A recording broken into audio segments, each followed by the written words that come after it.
Pak Anton, lelaki berkumis tipis tampak tersenyum melihat anaknya yang mulai tumbuh remaja. Anak laki-laki berumur 19 tahun itu tampaknya mewarisi wajah tampan yang dimiliki oleh ayahnya, yaitu Pak Anton.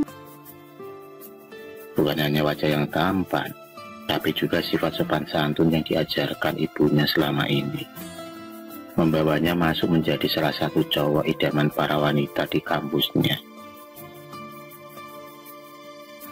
Itulah Rian. Rian tak lain adalah satu-satunya anak Pak Anton dan Bu Erna. Meski tumbuh menjadi remaja yang tampan, Rian tak lantas menjadi anak yang playboy. Malah, sebaliknya Rian begitu cuek setiap kali ada wanita atau teman kampusnya yang mulai mendekatinya. Hingga pada suatu hari, warga Pak Ivan berkunjung ke rumah orang tuanya yang ada di Solo. Suasana desa yang masih asri membuat Rian betah tinggal di rumah kakek dan neneknya. Sore itu senja mulai nampak. Rian mulai bosan yang hanya duduk-duduk santai di rumah. Jiwa berpetualang mulai muncul. Dia ingin sekali memancing di sungai yang tak jauh dari kediaman kakeknya itu. Gemericik suara air yang membelah tumpukan bebatuan dan suara-suara burung yang menambah rasa kedamaian. Rian duduk di sebuah batu besar sambil memegang sebuah alat pancingan. Sesekali, Rian melihat jam yang ada di tangannya. Tak terasa, 1 jam lamanya dia duduk di pinggiran sungai. Tapi belum juga ada 1 ekor pun ikan yang didapatinya. Karena sebentar lagi azan maghrib berkumandang, Rian pun memutuskan untuk pulang. Tapi, ketika dia mau beranjak dari tempat duduknya, dia dikagetkan suara orang yang sedang mandi. Dia, yang mulai penasaran segera mencari dari mana arah itu.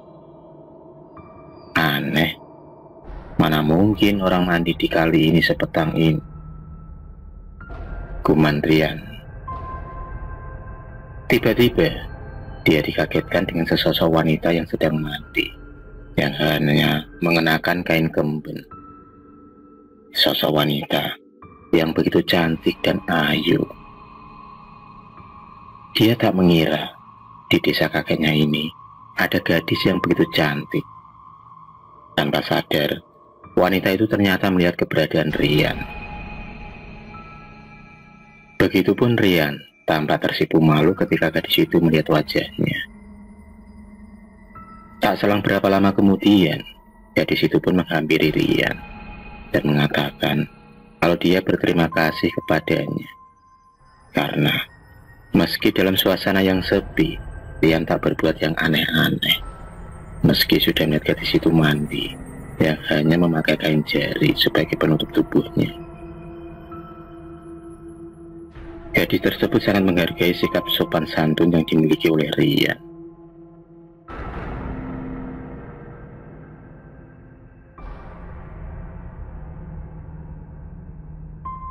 Ucap sang gadis. Seperti orang yang telah terkena bius, Rian hanya mengangguk-angguk. Pagi pun tiba. Rian sudah tak sabar lagi untuk bertemu gadis itu kembali. Dia begitu antusias ketika gadis itu menawari sebuah janji untuk menemuinya. Tak biasanya, Rian dengan mudah berkencan dengan seseorang wanita. Tibalah senja menjelang sore. Rian terlihat berbunga-bunga. Dia merampingkan rambutnya sambil bersiul.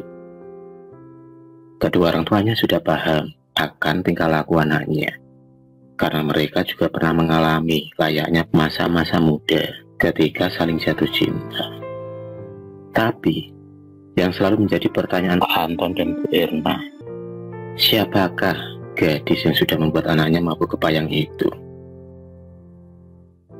Rian masih merahasiakan keberadaan gadis pujaannya itu. tak lain karena permintaan sang gadis itu sendiri.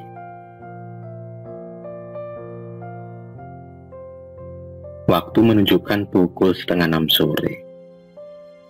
Rian begitu semangatnya melangkahkan kakinya menuju ke sungai tempat dia bertemu dengan gadis misterius itu. Terlihat dari kejauhan, gadis desa berwajah ayu itu duduk tersipu di atas batu besar. Rian dan sang gadis pun duduk berdampingan dan bercanda ria. Rian pun mengutarakan niatnya untuk menikahi gadis tersebut. Gadis itu menerima lamaran dari Rian dengan syarat tidak boleh membawa dan memperkenalkan si gadis kepada orang tua Rian.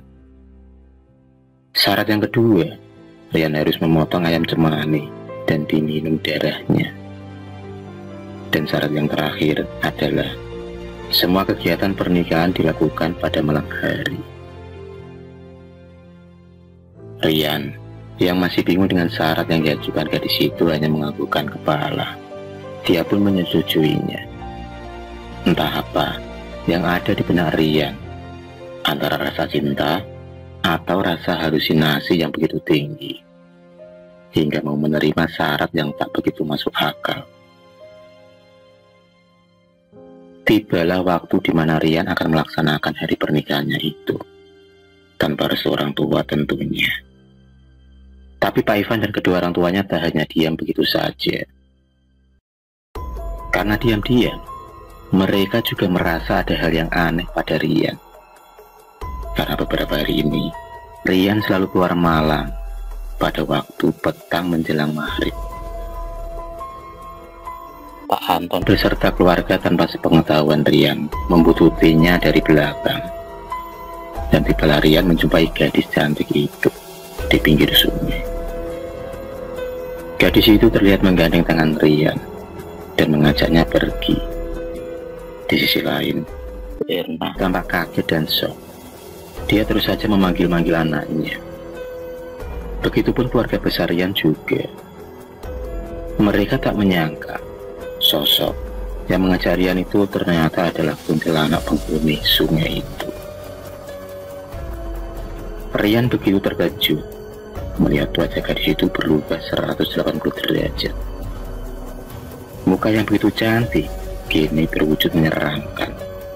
Matanya melotot berwarna merah, giginya yang bertaring, dan rambut panjang hingga sampai ke ujung kaki.